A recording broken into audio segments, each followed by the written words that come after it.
क्या आपको पता है दुनिया का सबसे फेमस डायमंड कोहिनूर सिर्फ चमकता नहीं है बल्कि एक ऐसी डार्क लेगेसी कैरी करता है कि इसे राजाओं का श्राप माना जाता है।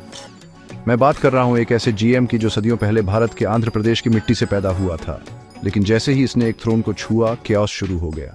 एम्पायर्स ढह गए, डायनेस्टीज गायब हो गईं और इसे पहनने वाले रूलर्स बर्बाद हो गए। बाबर को ही ले लो, मुगल डायनेस्टी का फाउंडर, उसके पास कोहिनूर था और उसका राज एंडलेस स्ट्रगल से भरा था। फिर आया शाहजहां, जिसने ताजमहल बनवाया।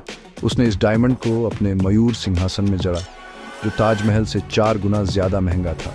लेकिन उसकी जिंदगी जेल में खत्म हुई, आगरा फोर्ट की अपनी सेल से डायमंड की दूर की चमक को घूरते हुए। 1739 में पर्शियन इन्वेडर नादिर शाह ने दिल्ली पर हमला किया, मयूर सिंहासन और डायमंड चुरा लिया। कहते हैं कि उसने ही इसे कोह-ए-नूर यानी माउंटेन ऑफ लाइट नाम दिया था, लेकिन वह लाइट जल्द ही डार्क हो गई। उसका एम्पायर बिखर गया और उसकी हत्या कर दी गई। श्राप यहीं नहीं रुका, डायमंड अफगान हाथों से गुजरा, जिससे ब्लड शेड और बिट्रेयल्स बढ़ते गए, जब तक कि वह सिख महाराजा रणजीत सिंह के पास नहीं पहुंच गया।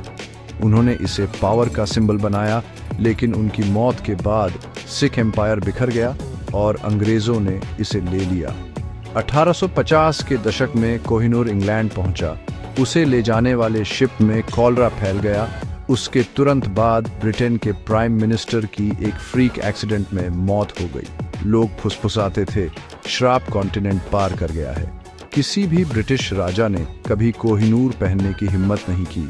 केवल रानियों विक्टोरिया, अलेक्जेंड्रा, मैरी और क्वीन मदर ने इसे पहना है, डायमंड के कथित रात से सुरक्षित। यहाँ तक कि किंग चार्ल्स III ने भी अपने कोरोनेशन में इससे दूरी बनाए रखी। अब ये लंदन में शीशे के पीछे रखा है, लाखों लोग इसे देखते हैं। कई इस पर दावा करते हैं, राजा इससे डरते हैं। असली सवाल ये नहीं है कि कोहिनूर का मालिक कौन है, सवाल ये है कि क्या कोई कभी सच में हो भी सकता है, या इसका श्राप अभी शुरू ही हुआ है।